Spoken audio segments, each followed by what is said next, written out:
menjagaku.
Kami percaya Tuhan, jikalau kami menjadi anak yang baik, anak yang berkenan kepada Tuhan, maka Tuhan pasti memelihara kehidupan kami. Sedangkan burung di udara Tuhan pelihara, rumput yang ada di jalan pun Tuhan berkati. Maka kehidupan kami pasti tetap menjadi perhatian Tuhan. Seberapa puji-pujian yang telah kami naikkan, kiranya menjadi dupa yang berbau harum di hadapan-Mu. Sekarang tiba waktunya kami akan mendengarkan firman Tuhan, pakai hamba-hamba-Mu Tuhan yang melayani firman Allah pada pagi hari ini, baik untuk orang dewasa maupun juga untuk anak-anak kami ini.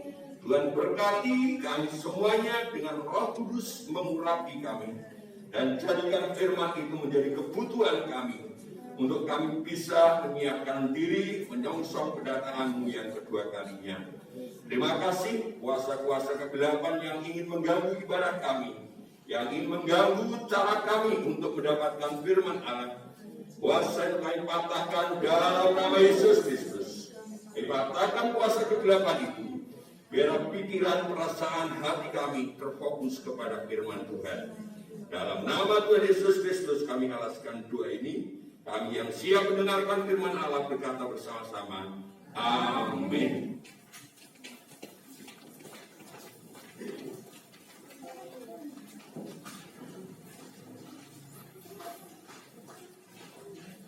Ya, puji Tuhan, saudara-saudaraku yang terkasih. Shalom, selamat pagi, saudara. Oleh kemurahan Tuhan, kalau kita bisa hadir di dalam ibadah pada pagi hari ini, kita akan bersama-sama sekalian untuk bisa menikmati firman Tuhan. Dan kita pada pagi hari ini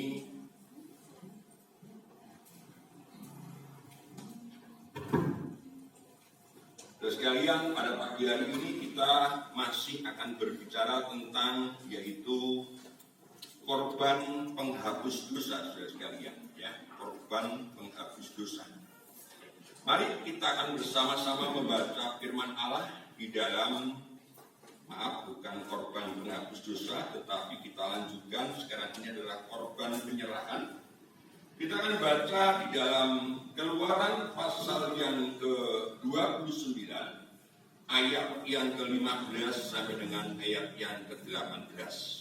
Keluaran pasal yang ke-29 ayat yang ke-15 sampai dengan ayat yang ke-18. Ya, Keluaran pasal 29 ayat 15 sampai 18.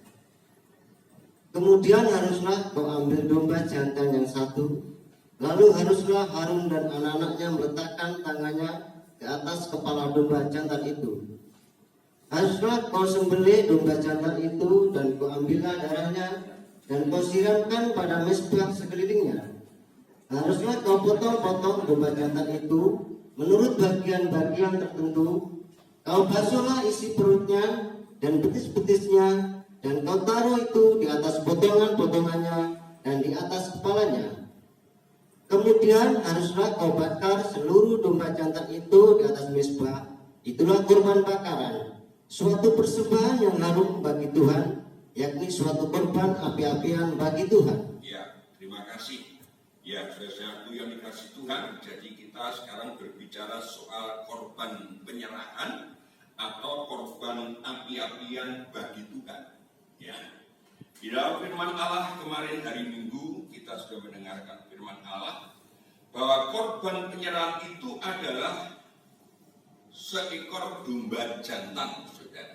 Ya, jadi korban penyerahan itu ada yaitu seekor domba jantan, di mana firman Allah katakan domba itu adalah satu binatang yang isinya hanya menyerah kepada gembala. Dan domba itu dituntut untuk dengar-dengaran, saudara. Ya, jadi domba itu dituntut untuk dengar-dengaran dan mengikuti kemana saja gembala itu pergi. Saudara yang dikasih Tuhan, dikatakan ayat yang ke-16 di sini, ini saudara yang kasih, ya. Ayat yang ke-16 dikatakan, haruslah kau sembelih domba jantan itu, dan kau ambillah darahnya, dan kau siramkan pada misbah sekelilingnya. Ini syarat yang utama bahwa domba jantan itu harus buktinya mati, semua darahnya harus disiramkan, bukan dipercikkan. Ya, kalau di dalam terjemahan lain dikatakan dicurahkan, saudara. Ya, disok nih. Ya, semuanya itu setelah disembelih, diwadahi, ditampung, dan darah itu harus dicurahkan sampai habis. Saudara, dan hari Selasa, hari Rabu kalau tidak salah, dan hari Kamis kita bicarakan ini bahwa darah itu berbicara nyawa. Ya, di dalam darah itu ada nyawa, ada jiwa, ada kehidupan. Binatang itu kalau sudah tidak mempunyai darah, ya dia mati, saudara. Ini berbicara soal penyerahan. Jadi penyerahan yang harus kita lakukan itu adalah penyerahan itu harus sepenuhnya, saudara. Harus sepenuhnya kepada Tuhan, supaya kehidupan kita ini benar-benar bisa menjadi korban persembahan yang berbau harum di hadapan Tuhan.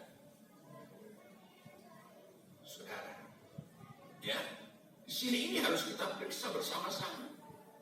Dan domba jantan itu berbicara tentang korban Kristus. Karena korban Kristus itu adalah korban di mana Yesus mencurahkan darahnya dan mau mati di kayu salib. Jadi bentuk ketaatan Tuhan kepada Bapa di surga, dia itu mencurahkan darahnya sampai mati di kayu salib. Itu bentuk namanya ketaatan. Nah, kalau saudara dan saya ini juga menyatakan bahwa kita itu mengikuti jejaknya Tuhan, maka kita ini juga harus ada taat yang menyatakan satu penyerahan. Kalau tidak dengan korbannya Kristus, saudara, kalau tidak dengan darah Kristus, kita tidak akan bisa mendapatkan pengampunan, saudara. Ya, sebab setiap alat-alat tabernakel itu selalu harus ada tanda darah. Dan kalau tidak ada tanda darahnya, maka namanya tidak diampuni, saudara. Kita baca itu sekalian di dalam Ibrani pasal yang ke-9. Ibrani pasal yang ke-9.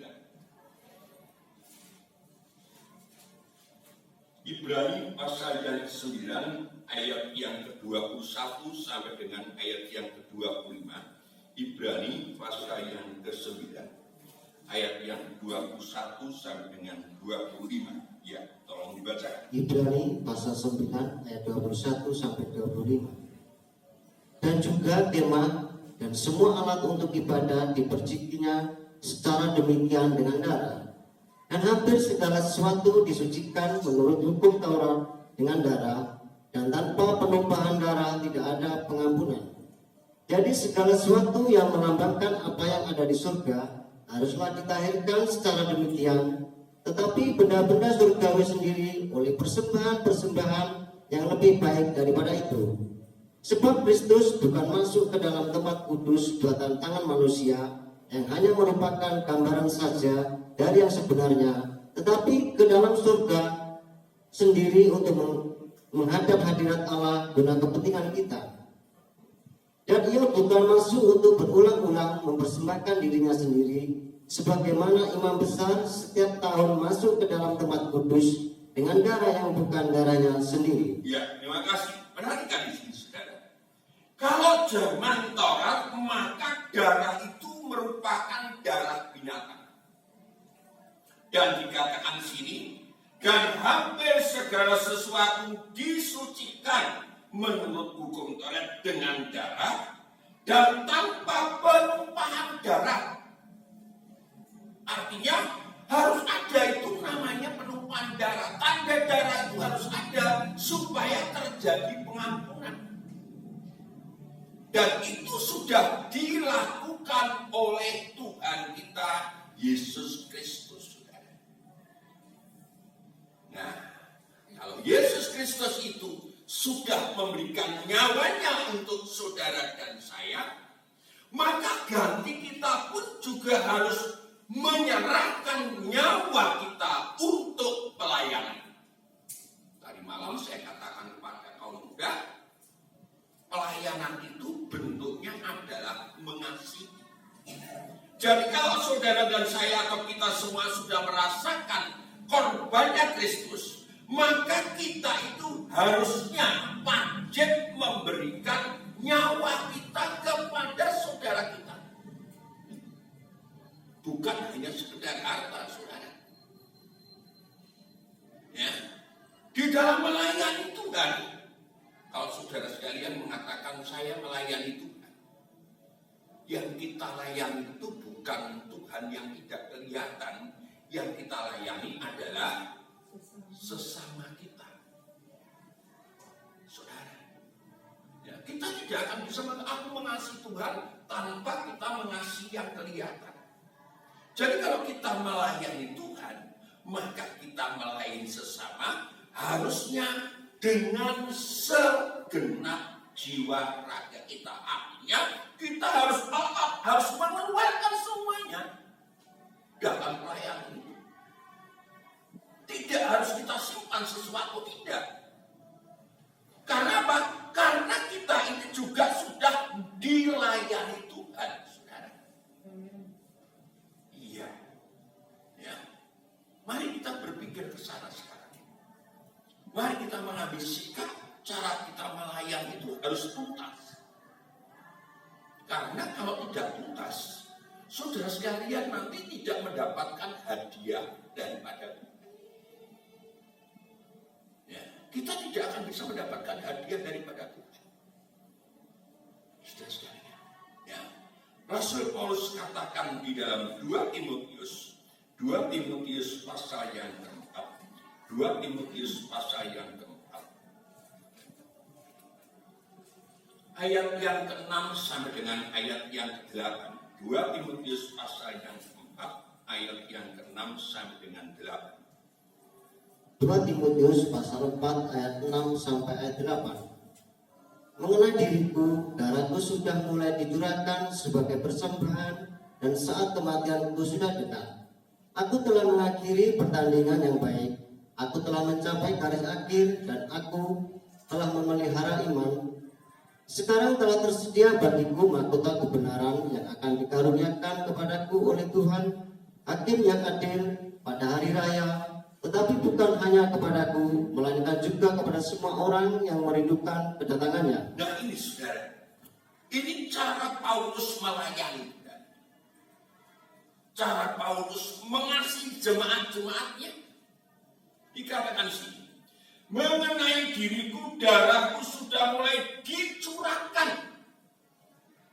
Artinya, ya memang disembelih Paulus itu. Ya, darahnya sudah mulai hampir habis, dikatakan sini.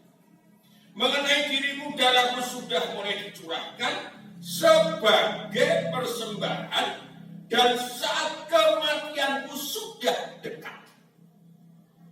Ini saudara. Jadi Paulus ini melayani Tuhan itu dengan sepenuh jiwa.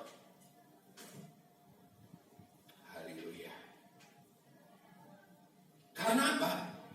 Karena Paulus merasakan bahwa dirinya sudah dikasihi Tuhan.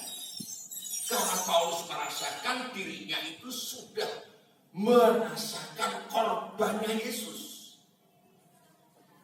Dikatakan ayat yang 7, aku telah mengakhiri pertandingan yang baik, aku telah mencapai garis akhir, dan aku telah memelihara iman. Jadi pelayanan yang berhasil adalah pelayanan di mana kita itu harus sampai ke finish. Jangan sampai kita melayani Tuhan separuh. Ya, Tuhan inginkan kita itu bagaikan domba yang tersembelih dan darahnya habis. Saudara, ya, ini Paulus ini seorang rasul yang begitu luar biasa. Bahkan Rasul Paulus ini tidak menikah, saudara. Hidupnya sungguh-sungguh diserahkan untuk Tuhan. Di pelayanan. Dia tidak melihat bagaimana supaya dia itu punya istri. Tidak. Dia arahkan pandangannya untuk supaya kehidupannya itu berkenan kepada Tuhan. Maka pastor-pastor itu kelihatannya mencontoh Paulus. Saudara, ya, kelihatannya mencontoh Paulus. Saudara sekalian, ya, kalau saya bergaul dengan pastor, ya baik itu mungkin Romo Pacar atau mungkin Romo Utus, saya katakan kelebihan saya ini Romo, saya punya istri, jenengan tidak punya istri. Tapi kita sama-sama melayani Tuhan dan berusaha untuk berkenan kepada Tuhan. Saya begitu. Kalau saya dengan Kiai, dia bilang, kelebihan Kiai itu demikian Pak Anang. Dia berani punya istri 2, kalau Pak Anang tidak punya keberanian. Jadi ada kalahnya, ada menangnya, saudara. Ya, tapi itu urusan mereka, saudara. Yang penting bagaimana pelayanan kita berkenan kepada Tuhan dengan sepenuh hati. Dikatakan di sini ini bahwa Paulus ini telah memelihara iman. Jadi iman itu kalau dipelihara, saudara sekalian, kalau memelihara iman, memelihara sesuatu, makin lama makin besar, tak? Betul, saudara? Kalau dipelihara itu pasti makin lama makin besar. Nah, iman itu kalau saudara sekalian pelihara, saudara sekalian pupuk, cara memelihara iman itu selalu dengan firman Allah dan melakukan firman Allah. Itu nanti akan membawa saudara dan saya untuk lebih mengenal Tuhan. Untuk sampai saudara sekalian berhak untuk masuk di dalam kerajaan surga. Jadi kalau kehidupan kita itu untung di tengah jalan, saya percaya itu tidak akan bisa masuk kerajaan surga. Kita harus sampai kepada garis finish. Kita berusaha. Keluarga-keluarga kita, saya pun juga berusaha untuk berdoa supaya tidak ada seorang jemaat pun di sini yang merotoli. Harus kita berusaha sampai kepada iman kita itu bertumbuh sampai kepada garis akhir. Kalau sekalian ada orang yang meninggal, maka Pak Yai atau Pak Mudin selalu berkata, apakah saudara ini baik? Baik. Apakah baik? Baik. Yang baik itu apa nih, saudara? Yang baik adalah imannya sebenarnya. Bagaimana dia itu memelihara iman. Sampai garis akhir dia tetap memelihara imannya. Nah, di sini ini kalau kita memelihara iman, maka ayat 8 katakan, sekarang telah tersedia bagiku mahkota kebenaran yang akan dikaruniakan kepadaku oleh Tuhan. Jadi Paulus ini yakin kalau dia itu mencurahkan nyawanya, dia mencurahkan darahnya, dia bertanding dengan benar, dia melayani sampai garis akhir, maka di sana disediakan oleh Tuhan satu mahkota. Saudara, kita pun juga harus begitu, saudara. Ya, kita harus punya keyakinan ini. Maka ayat 8 dikatakan situ, tetapi bukan hanya kepadaku, melainkan juga kepada semua orang yang merindukan kedatangannya. Jadi kita itu harusnya yakin. Tapi keyakinan itu bukan hanya di dalam hati. Keyakinan itu harus kita buktikan di dalam memelihara iman, di dalam hidup yang menyerah kepada Tuhan. Kalau tidak, jangan sampai saudara sekalian berkata, aku yakin nanti kalau aku mati masuk surga. Tapi kelakuannya orang seperti firman Tuhan, saudara. Bagaimana? Ya, kalau kelakuan kita itu tidak seperti firman Tuhan. Saudara, untung ketika kita itu masih, ya ini ada sekalian, ya, ada seseorang ketika dia itu sudah mau sakaratul maut, mau dipanggil Tuhan, katakan, sahabat Yesus, minta ampun kepada Yesus. Dia masih sempat, saudara. Tuhan, ampuni kami, Tuhan. Ampuni dosa-dosa saya. Tuhan Yesus, Tuhan Yesus. Langsung dia meninggal, dan saya percaya waktu itu dibawa ke surga. Tapi maka pabrik beres mati. Saudara, ini bahaya, saudara. Ya, sebab itu ketika kita hidup ini harus berhati-hati. Harus kita belajar menyerah sepenuhnya kepada Tuhan. Saudara, oleh sebab itu Paulus mengatakan di sini ini, mengenai diriku, darahku sudah mulai tercurah sebagai persembahan, dan saat kematianku sudah dekat. Aku telah mengakhiri pertandingan yang baik, aku telah mencapai garis akhir, dan aku telah memelihara iman. Sekarang telah tersedia bagiku mahkota kebenaran. Ini keyakinan Paulus. Apa sih yang dilakukan Paulus sekalian? Dia menyerahkan seluruh hidupnya kepada Tuhan. Filipi pasal yang pertama. Filipi pasal yang pertama. Pada hari ini nanti kita akan banyak menyembah Tuhan, saudara sekalian. Ya. Dari firman Tuhan ini singkat, saudara sekalian. Ya. Saya itu ingin sekarang itu belajar membawakan firman